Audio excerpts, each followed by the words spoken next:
everyone. Welcome to a Pro Dota Commentary. This is DotaCommentaries.com broadcasting Premier League number 2, Complexity versus CLG. This is our first Game 3 of a best-of-3 series. If you missed the first 2 games, will be available on the VODs. I think our VODs are like 1 day behind, but you know they'll be up eventually.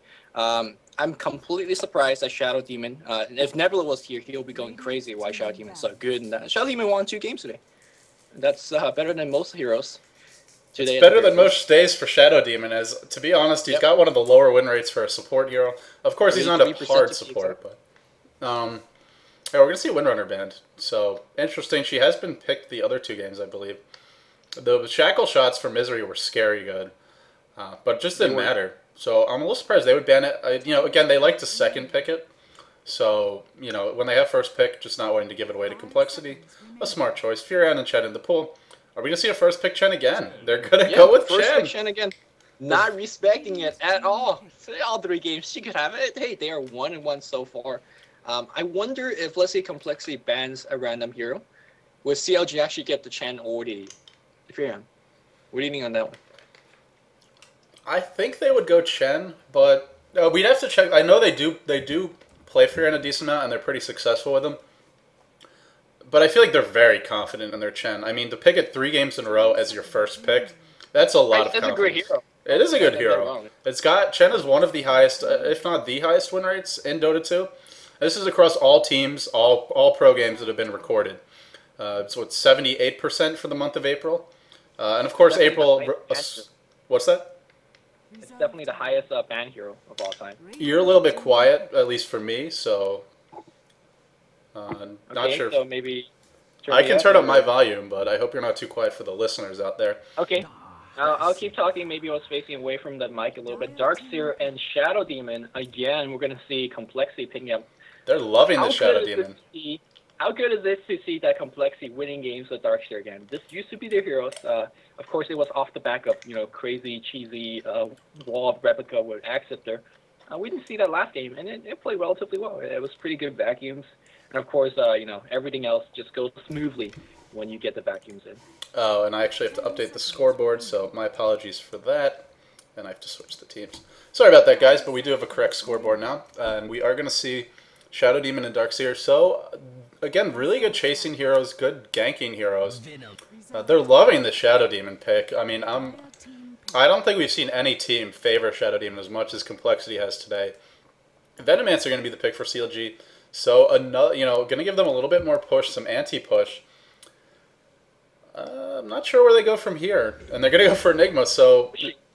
Pushing is where there you go. They're going for all-in pushing. Maybe we'll see Syllabear. I like that hero. I really want to see him win more games, or at least be played more. It's always fun to see pro players micro him and really, demonstrate their skill with controlling the bear as well as the hero at the same time. Not saying we will see him, but I think it would fit in well with this pushing-oriented lineup. Of course, the downside, well, we'll see where Complexity goes. But so we'll see. But if they do, go ahead. Complexity's pick and ban order are somewhat different. Most teams have a pick and ban order in terms of picking up roles. So some teams like to pick up a initiator first and then go for the supports and then go for the carry last. CLG has their own thing. They like to pick up 2 support first, go for the utility next, and then 2 carry. Which, I mean, it's nice. It keeps up your 2 carry to be hidden a little bit. Those are the more, I guess, important hero for Loda and Miracle, or Loda and Pycat to play respectively. And I wonder where to go from here, because judging from this first 3, like you could totally go for late game, that's totally fine. You go for early game push, that's fine as well. It keeps the enemy team guessing. So I guess Complexity also have to respond by keeping their picks vague and keeping their options completely open. Crystal Maiden is their third pick, so getting some AOE from that Nova, which will combine nicely for the vacuum. And I feel like this also in a sense is a counter pick. You don't want to give away the Crystal Maiden. Lumi, I'm sorry to interrupt you, but apparently you're really quiet, so let's try restarting the call real quick. Let's do that. All right, Lumi, you are back. You sound like you're louder. Hello. I think you're louder. Let us know if he's not, and hopefully we can get it fixed. In the meantime, we do see no bans have been made yet, so we haven't missed anything in terms of the draft. I was actually thinking Complexity might go for Beastmaster Venge. just because it would give them a lot of auras. It also gives you 2 counters to the Enigma. You can actually lock down the Chen before he can get off his ultimate. And of course the auras are nice with the Darkseer wall. Void's going to be the ban here. So CLG, a bit of a respect ban, not wanting to fight against so much team fight this time around. The wall plus the Void was just scary effective. Yeah, that Void. That Void was something. Especially, again, in that one team fight at the bottom, I'm not sure if the viewers were watching or remember that team fight, where the Void was completely surrounded by 2 and 3, and most Void would have jumped out. He jumped right in, Chrono 3. It's like, yo, bro, let's get it on. And, he definitely got it on. So, takes 5 to tango. There you go. Void is going to get the axe here. Ricky getting the ban, I feel like that's a very smart choice, considering that CLG plays a very good Ricky.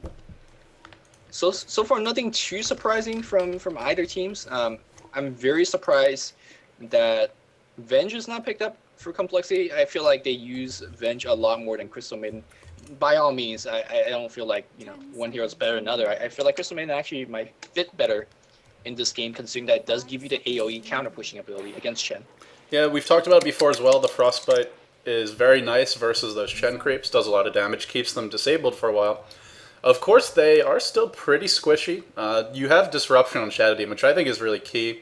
It gives you a nice defensive capability, whereas someone like Crystal Maiden is really only an offensive support. I mean, sure, she's got the bite to hold people in place, but she's very slow, she's very squishy. Actually, remember that we were having a discussion about teams could actually teleport into a tower that Chen is pushing, and just bite the creep. I feel like the context might have been different there. I don't know. We'll see. Morphling was banned for the first 2 games. Wasn't banned this time. And CLG is going to pick it up immediately. Well, I'd expect to see Pycat on the Morphling, but I say that, and they might keep the roles a little bit different, put Loda on him. Pycat did pretty well last game on Storm, but he just wasn't able to do enough. Storm really relies on sort of snowballing and smaller engagements to get going, especially if you go for Bloodstone. And Pycat just couldn't find those openings. He might be more effective this time around, though. Actually, we're going to see Storm come out for Complexity, so really strong chasing. Your keyboard is quite loud, by the way. It's you are not me destroying typing, my eardrums. So whoever that's typing... Oh, Shadow Shaming getting picked up by CLG. That's going to deny that to TC. Not that I necessarily think Complexity would have picked into it. I think they need a carry at this point, especially the way they've been playing. It seems like they want, they're better off going for late game. Or at least having that option, as they tend not to close out the games too early, but, CLG has a crazy strong pushing lineup right now. It's going to give Morphling a lot of space to farm if they can get those early towers. Just making sure that the others in the group chat are having their mics mute. So we're just waiting on Complexity's last pickup here. I'm curious who they will go with. I mean, I said they could go for a carry. Maybe they'll go all in with some sort of early game aggression. Maybe something like a Sand King that would give them a ton of team fight. Storm goes reasonably late. He's not the worst late game hero by any stretch. I also want to mention the Shadow Demon is actually going to work out very nicely against Morphling. At least until he gets a Lincoln Sphere, you can always disrupt him, and you get 2 illusions that hit just as hard as that of Morphling, because he is, well, not just as hard, but they hit quite hard because he is a very stats-based hero. Illusions are going to be more effective. So, kind of, I don't want to say picking into a hero that Shadow Demon counters, because it's not a hard counter, but it's a decent way to deal with them. Plus, you have the Wall of Illusions. That's a lot of very scary... Oh, we're going to see a J.O. Marana. I like this pick a lot. We talked about it during our pre-game analysis. Hello, can you hear me? I guess Lumi's not back with me, so I will soldier on my own in the meantime. We are going to see a J.O. Marana, and I just want to mention that J.O. has a really good win rate on this hero. I'd be very surprised if he doesn't play it. I mean, of course, we could see him play something different. Maybe he'll play the Storm. I don't think he'd play any of the other heroes.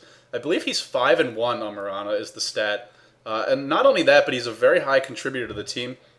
Now, when I've seen Complexity play with Marana, they love to use the Priestess or the Marana ultimate to set up ganks. Whereas most teams would use smoke, you can also use the Marana ultimate. You can also smoke in, use the Marana ultimate to escape. So there's a lot of cool things you can do with that.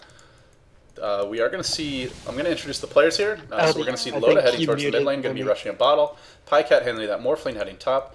Misery, also called Gold Bear in this game on the Enigma, has not purchased anything yet. Ake with a smoke and saving 150 gold so he can buy some... I'm guessing so he can buy some sentries if his camps get warded. Heading top, along with Miracle on the Venomancer, who has picked up wards, will be on that hard support role. Meanwhile, for Complexity, we have TC on the Marana. Fluff and Stuff on the Shadow Demon. Both of them headed bottom. Jo actually going to be playing Storm, so they're putting him mid a lot more. I mean, I know he's certainly played it for them in the past. I'm surprised he's not playing hard carry at all for them right now, especially considering how strong his Mirana stats are. I have not seen his Storm, or at least I don't think I have, but I imagine it's quite good, so I'm looking forward to that. IX Mike 88 going to be, in his standard role as the hard support.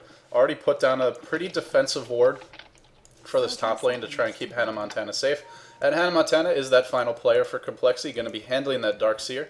As we see IX Mike and Hannah Montana rotating around, they maybe want to get the camp ward. I don't see any way to do that. They're just going to put down a rune ward, which I don't actually think it sees this camp.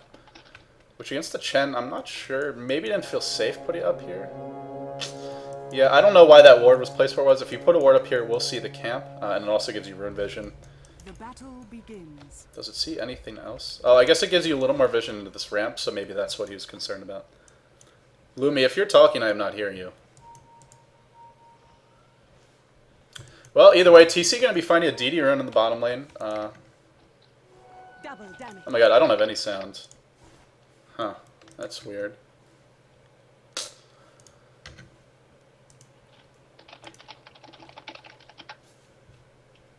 Oh, there we go. Lumi, are you with me? Sorry if I was talking over you and my sound was messed up. Oh, really? Someone could have typed something to me. Oh my god. I tried, because your observer chat is also shut down. Sorry about that. Well, at least we didn't miss any kills. I can say that much. Alright, so it's all good. It's all good. No problem there. It looks like I completely was tapped out, so I had no idea what the laning is. Seems like Pycat is going on top. This is me just getting myself back in the game. So for you viewers out there, you probably know what's going on better than I do, so I apologize on that. But seems like, judging from the laning here, I think it favors the Radiant a little bit more. The matchup on the mid is a little bit more favored towards ldOTA, but aside from that, TC's getting mad free farm on the bot lane. And it seems like this dueling top, again, they're running the Darkseer with Crystal Maiden dueling. I think that one's going to have a little bit more luck here, because the Morphling's not explosive as a Slaughter in the early game. So I think they're going to get a little bit more XP. Yeah, I just want to ask your opinion. I don't know if you said anything and I missed it. How do you feel about Jo not playing the Mirana when he's 5-1 on that? I mean, do you think that's a good choice? Have you seen him play Storm before? I'm a little surprised to see this, honestly. I mean, I feel like Mirana is not that difficult of a hero to really play, to really require a certain specific player. But yeah, you're right. It's very questionable to see he generally is the Mirana player. But maybe, I guess he's more confident with the Storm, or at least more confident than TC on the Storm. I don't think it's going to make it. Maybe they're just changing roles up. I mean, I guess they're a team that hasn't been super successful recently. We talked about them not practicing a lot.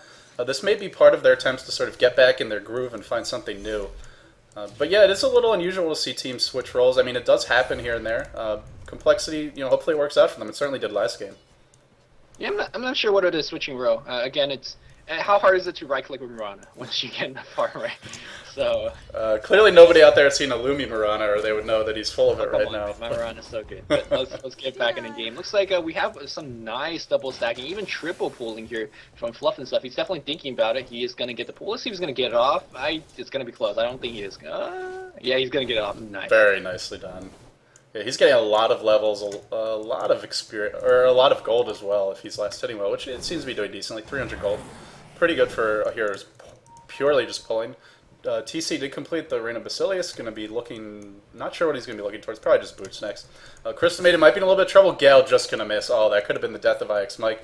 He's going to be able to skate away. Of course, he did have Hannah Montana to surge him out, but that's not a position you want to be in. So he'll be very happy about that. Meanwhile, Misery is hitting level 2 in the bottom lane, so getting some levels.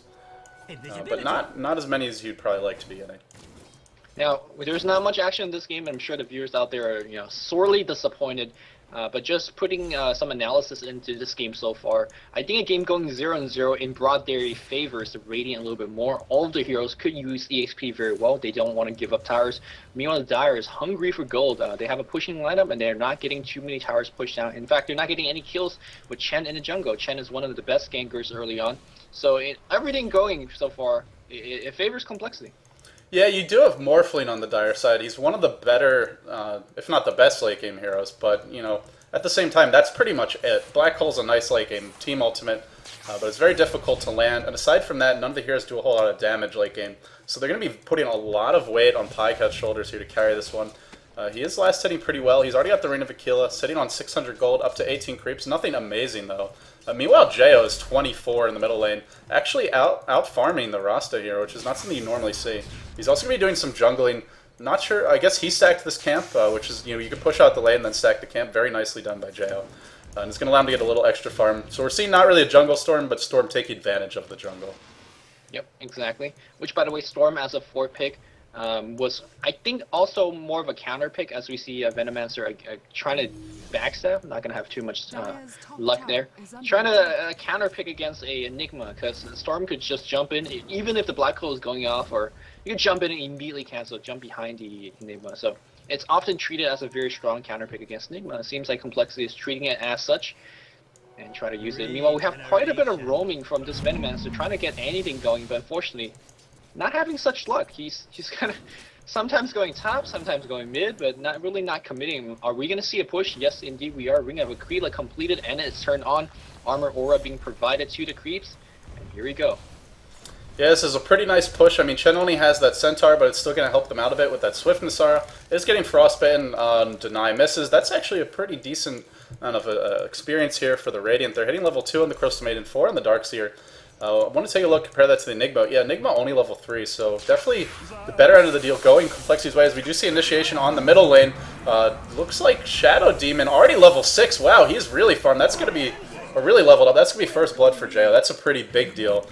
In fact, it's a huge deal. Shadow Demon getting so much experience from those pulls, as he did do another double pull. He's level 6 after that gank. That's how much pulling he has been done. He's keeping up with solo mid-level status. So, that, I mean, Fluff and Stuff is showing everyone how to play Shadow Demon properly. Also, that warping drop down on the mid lane on a solo mid-Shadow Shaman means that he's not going to be pushing, which is what you pick a Shadow Shaman for. And it looks like we have Fluff and Stuff securing the Invis rune for Jo as well. This mid lane just got a lot harder. You never want to really give up a kill on the mid lane. And 2 games in a row, right? No, who went mid last game? It was actually the Invoker getting a solo kill on the Storm last time around. So yeah. I mean, this is the start Storm wants, and this is the start you do not want to give him. As we're going to see that Demonic Purge, very low cooldown. They're going to be going on Gold Bear in the bottom lane, defensive TP coming in, but they force the TP. It's not quite a kill, but they'll take it. And, again, 40 seconds remaining on that cooldown. It's 50-second cooldown. At all levels, so very nice to get that early on. You can really use it to set up these ganks. This is where Shadow Demon shines. Later on in the game, probably not going to be as effective, but for now, really making his presence felt. Already with Arcane Boots, man, he is almost as farmed as this Mirana. Yep, I'm telling you, great pulling, double pulling from Fluff, and he's really making it work. Mirana still, not the best farm in the lane. Let's see what she's got here so far. 33 and 23, so never mind. Judging from how she's always so close to the enemy tower, I was assuming Enigma was getting some, but I guess that's really much due to the Eidolon pulling the creep way back. So this game is going very, very slow. Again, favors Complexity. Even though there's a Morphling on the enemy side, you're getting a Mirana farm, you're getting a Storm farm, apparently Shadow Demon's mega farm, as well as Darkseer. So yeah, if you compare the supports right now, you see Venomancer level 3, 2 creeps. Misery on that Enigma, level 5, 10 creeps, 9 denies, and that's pretty much just due to the Eidolons. And aside from that, I mean, IX Mike level 3, 6 creeps, but then, the Shadow Demon being the X Factor. So, who needs a jungler when you can just double pull all day? This is where an offensive jungle Chen might have been more effective because, you can punish that double pulling if you got Chen in the enemy jungle. Ward's getting dropped mid. We're probably going to see a tower going down. I don't think they are going to be able to defend this. They're trying to delay as much as possible. Maybe go for a tower deny as well. As I say that, JL looking forward to get a jump. Here comes Fluff and Stuff. They're making it go. He gets immediately hex up. The fight's going to turn around the wards. Not focusing on the tower just yet. That's going to give him great position to defend that tower. Well played. Yeah, dropping the wards and not getting a tower, also feeding the gold to the enemy team. Pretty bad there. And again, the wards have a decent cooldown early on. So ldOTA, 2 wards dropped, 0 towers collected. You want to get 1 tower for every set of wards. Of course, that's a little optimistic, but it's not a good start. Remember what we said during the key point game, ldOTA being the X factor. Pycat will play well, the rest of the team will play well. Not to say that ldOTA play poorly sometimes, but generally in the games that they win, ldOTA goes off crazy. And the games they don't win, well, ldOTA's, you know, mediocre with a mediocre Speaking score. of ldOTA, can he make something happen in the bottom lane? He's hasted, he hexes out TC. Will we see the chain stun necessary, though? Malefice getting popped actually was Leap on cooldown? Nice chain stun. Perfect chain stun. Leap was not on cooldown. He was not able to use it. He did spend his gold before he died. Yeah, it wouldn't matter. Even if he used it, the Malefice, the second stun with the hasted ldOTA, he would have caught on with the coming off cooldown of Shock and whatever else. Meanwhile, Ake up top in a little bit of trouble here. IX Mike frostbiting him, the Ion Shell doing a lot of work, the Tornado doing a decent amount of damage as well. I think Ake might go down. Oh, good jukes. Huge jump in from Jo. Didn't even see him on my screen, but he ends up picking up that kill. Chase continues on the Pycat. Pycat can always morph to strength. Well, I say that, but he doesn't have much mana to work with right now. He's actually going to go offensive on Jo. Jo very low in terms of HP, 300 left here, but Pycat not too much mana. He does have 4 charges on 1. Might have jumped, but did not do so at the end of the day. I want to mention for Jo that, very interestingly, he's not going for Arcane Boots. Pretty much every Storm I've cast for the past couple of weeks, or that I've watched for that matter, has gone for Arcane Boots into Bloodstone. And even with a good start, he's choosing not to. TC in some trouble mid. Demonic Purge, I believe, or no, that's Soul Catcher, was used on Shadow Shaman. But Mirana going to end up going down, so a little bit of a misplay there. Mirana not having a very good time. That's 2 deaths for TC, and really as many minutes. Yeah, and that really destroyed his early game start. I mean, he was holding himself very nicely on the top lane. And it looks like Misery making somewhat a comeback very close to that Arcane Boot, just about 150 gold. Stormseer is going to zip in and make him think otherwise. Goldbeard very low is going to jump one more time to block the Malefice. Another jump. Great play here from Jo.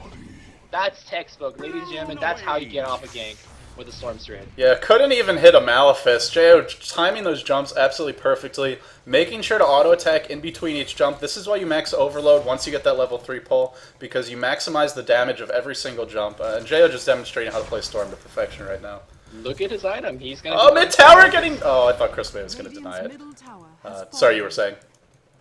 No, watching a Crystal Maid deny tower, I would shut up just for that too. But Stormseer is going for a double Rope of Magi, so he is going to be going for an Orchid.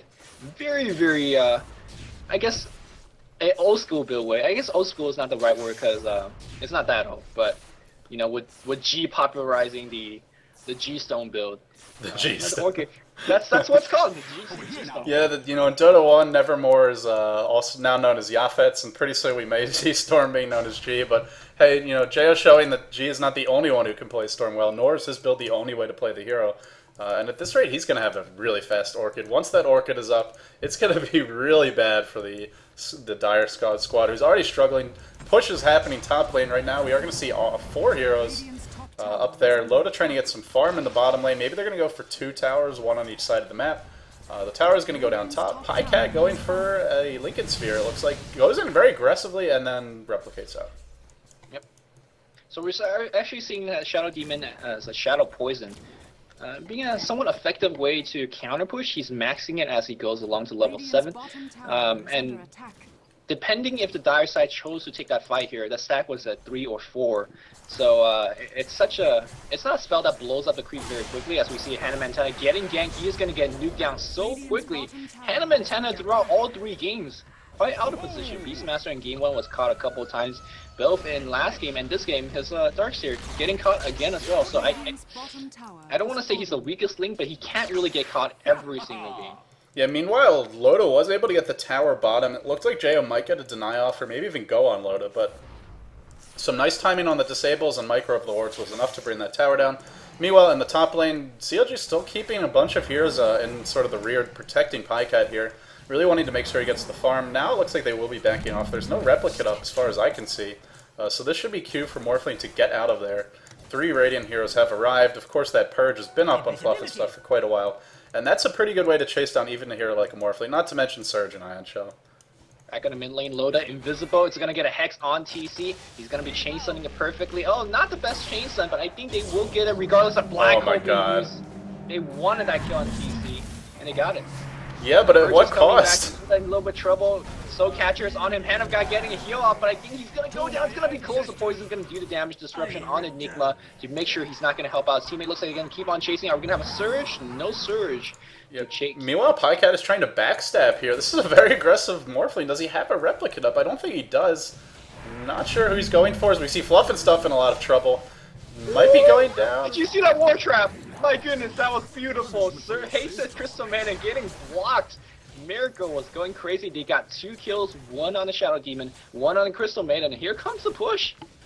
Yeah, so we're going to see a pushing Morphling. I mean, all the other heroes obviously are fantastic pushers. The wards are almost maxed on the Venomancer. All 3 outer towers have been breached. They are down now. This is going to make it a little bit more dangerous for, you know, even the Storm Spirit to be out there. Of course, the rating is still pretty survivable in general. I would love to see them try and set something up with Mirana Ultimate. I think they're getting to a point where they need to get some momentum going back their way. Speaking of momentum, CLG trying to extend their lead, get a little bit more. They're going to go for Roshan now. Wards are dropped for this. This time I think it's a fine choice. We saw wards, or we saw Necrobull kind of wasted on Roshan in the last game, but wards here definitely necessary to bring it down quickly. Radiant, going to be sending an arrow in, just not long enough though. A just picked up on Pyga. This is not good. He's almost got his Lincoln Sphere. Yeah, he's farming relatively well. Of course, the gold from tower is definitely very helpful in that regard. And I just want to say, despite ldOTA, we've been saying that some of his wards were dropped and not getting too many towers. He's been dropping them every time off cooldown. Other Rasa players like to hold on to the ward for a long time and eventually only dropping 1 or 2. I guess if you're dropping a lot, some of them is going to be good. And well, one of them was used to get a Roshan, and I think that was a great choice to speed up their Roshan timing. Yeah, an early Roshan is so good on Morphling. He's already got 4 escape mechanisms if you want to look at it that way. Of course, Waveform, obviously an escape mechanism. Being able to morph to Strength is an escape mechanism. Being able to teleport to your replicate is an escape mechanism. And guess what? A nice adaptive strike can be one too, because you can shove your enemies away from you. So this is now giving him effectively a 5th way to survive. Morphling truly has 5 lives now. Not quite a cat, but he's pretty close. And gonna be getting that Lincoln Sphere soon. That'll arguably be a 6th life for him. Yeah, that's, you know, he's one step closer. You know, Mantis Sal's next. Hey, we could get this thing keep on going, but we'll leave that for another Just day. need some cheese, and he might almost be there. Complexity, you're right. They need some momentum going. Whether it's going to be off a gank, whether it's going to be off from tower pushes, they cannot hug as early as they're hugging. They got 2 or 3 on the mid lane. They're going to be suffering in terms of EXP. Of course, those Venomancer wards being dropped on the mid lane, that's going to stymie a push as well. Mirana trying to get some farm on the top lane, but you can see the Pycat being so aggressive, just pushing him back, pushing him back. He knows that he does have, I don't know, a built-in escape mechanism, and will be able to go into enemy territory so deep without being really too afraid, even though he doesn't even have a teleport score. Yeah, and not only is it, you know, Morphling hard to kill, they've got the tier 1 tower up top, which means if he gets ganked, this team will have an easier play, or a closer place to TP2 to help him. Also, the tier 1 tower is down for the Radiant, which means they have to, you know, it takes them longer to get there to set up a gank. The waves being pushed constantly makes it a little bit harder to backstab. Now, they could do it with Smoke or Mirana Ultimate, but it's not the easiest thing in the world. So what looked like a fantastic start for Complexity, just the sheer pushing power of CLG, is going to make it at least a, you know, an even match, if not in their favor. I want to take a look at the gold graph now. Actually, a huge lead for CLG. I was kind of afraid to take a look, and now I see why. That being said, Enigma rushing a BKB from the looks of it has an Ogre Club. Let's check the other item progression. Anything interesting that you see here? Nothing too interesting, although I want to actually take a moment in time and talk about the Blink Dagger on the Shadow Shaman, which is, you know, a very standard item choice against the Storm Spirit. Now, if you guys were watching the broadcast from a couple of days back, there was a very similar matchup, G Storm Spirit versus, I believe, Mantis from Next KZ's Rasa. The same thing, the Blink Dagger, or maybe it was Mini Rasa, but in either case, no, it was Mantis. Okay. It was Mantis. Yeah, so he went Blink Dagger first as well. Got off a couple of decent ganks, but against G Storm, G knew exactly what to do. Blink and focus on the Rasa every single time, and because he lacked the BKB, the Shadow Shaman just got picked off every single fight. So the fight always started 4v5. So that might actually end up happening in this game. Although you have better backup in CLG's case, you have a Chen backing him. You can always get sent back. You have a Black Hole as a backup. So it might work out a little bit differently, but. Going for Blink first is a very, very offensive build, but on the same token, it leaves you defenseless against a hero like Storm Spirit. Yeah, you can't use Blink to get away. You know, something like a Force Staff or ideally a BKB gives you a little more survivability. But hey, if he gets zipped on, I'm not sure, you know, if he gets chained to stun, the BKB not going to be effective either, so...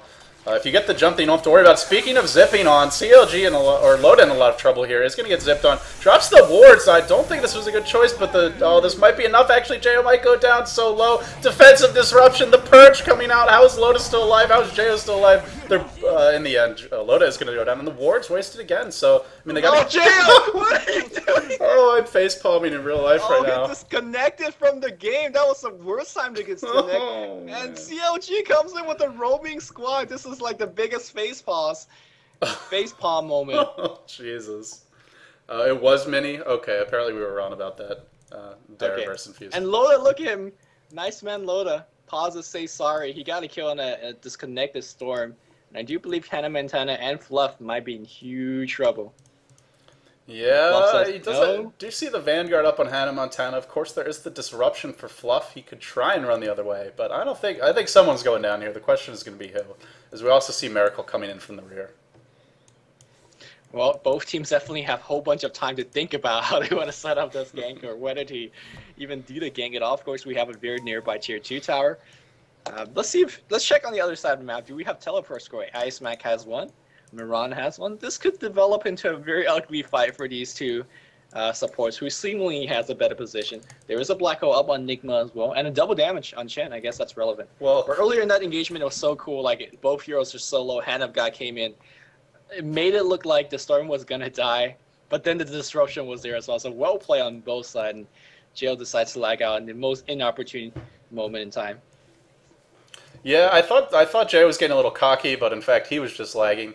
I also want to mention there is no detection up on the Dire as far as I can see, so that Murana Ultimate might be all they need to save them.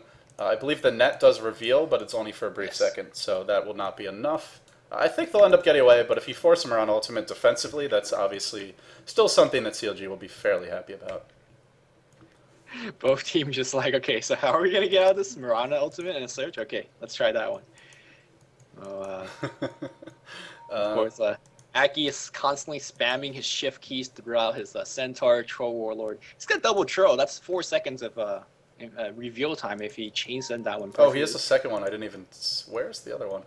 It's behind him. It's trolling behind. Oh, I didn't even see it. It was actually lurking behind the tree. Yeah, that might be enough then, especially if you stun him before he's able to surge. This is going to be very interesting. Ake is going to have nimble fingers here, maybe even share control with an ally. I don't think we'll see him do that, but you know, it might be a little touch you could add here to ensure you get the kill off. Of course, the Dire Squad proving themselves they are indeed artists on the minimap.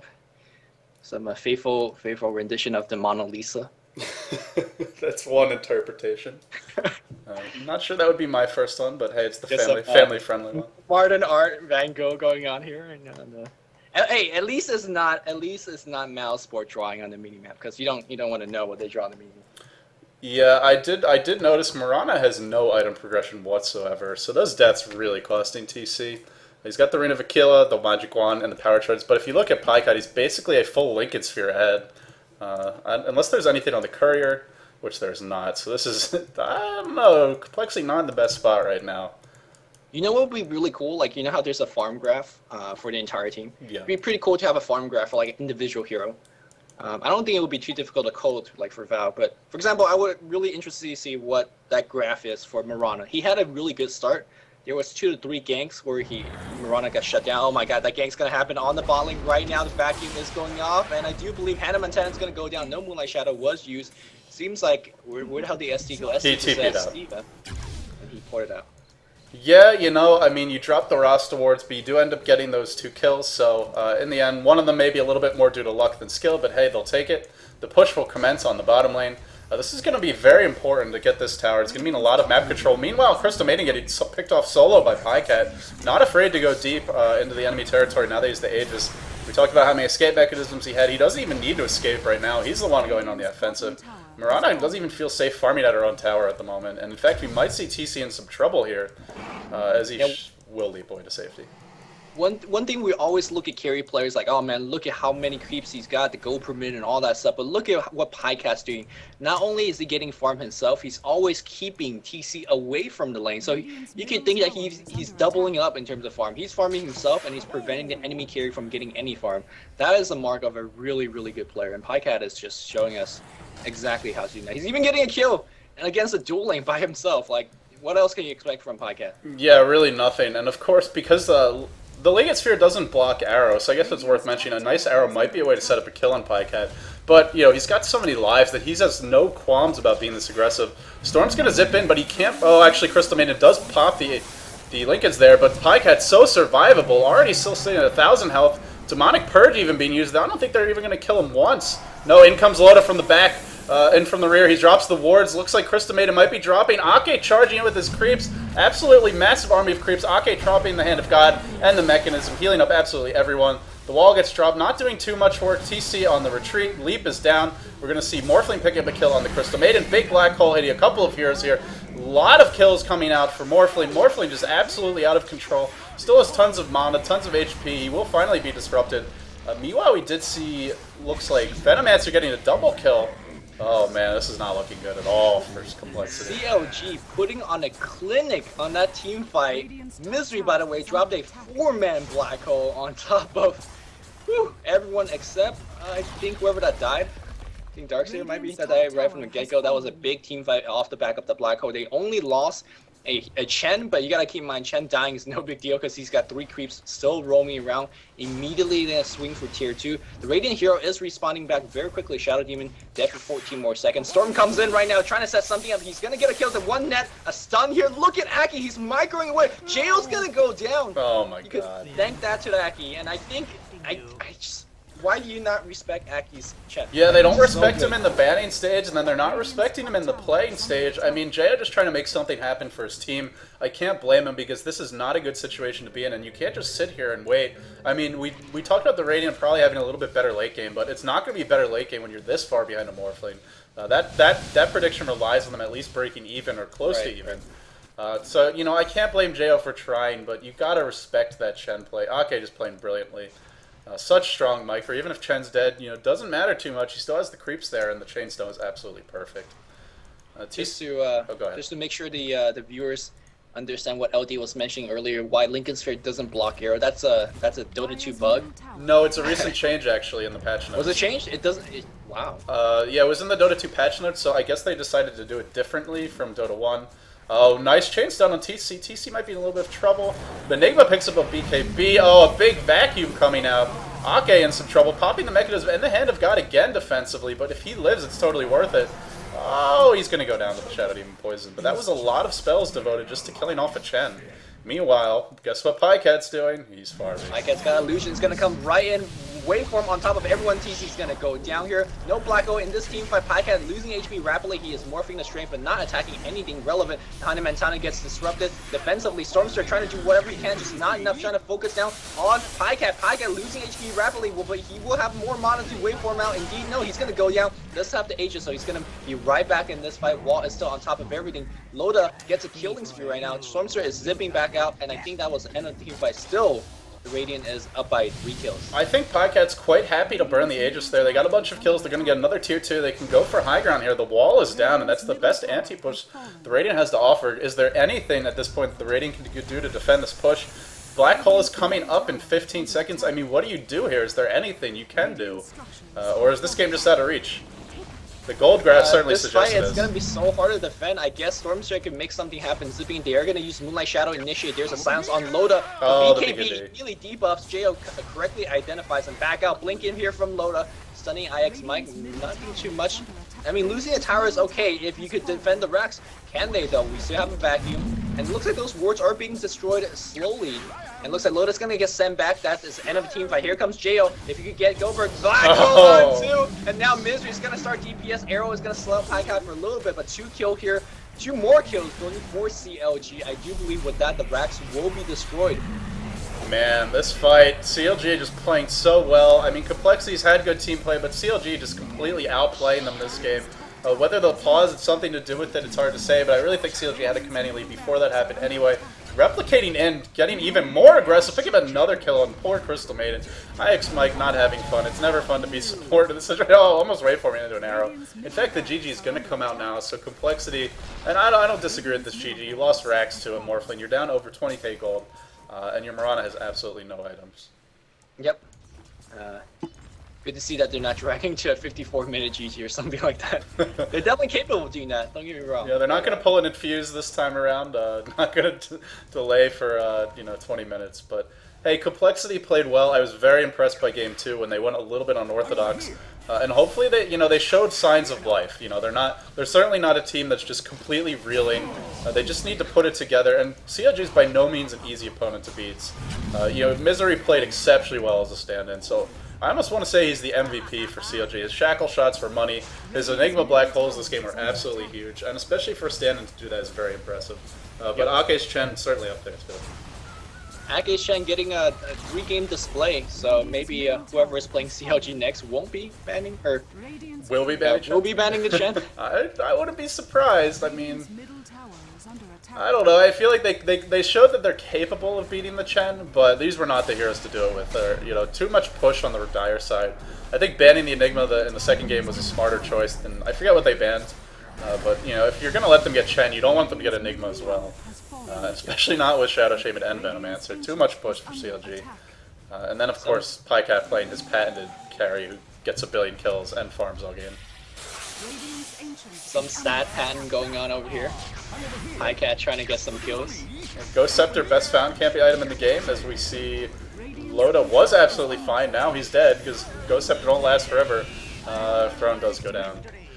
Wow, of course, LD getting this portion of the game, the most important portion of the game, obviously the fountain camping. Yeah, guys, I caught that on camera. No epic triple kills, but you can't be hating on me, at least not for that one. So, in the end, CLG will take the series 2-1. A very quick Game 3. CLG looking decisive in all of their actions and their play in this game. Complexity played well, just didn't have it in the end. So for now, that's going to be it. Thanks for watching, guys. LD and Luminous signing off.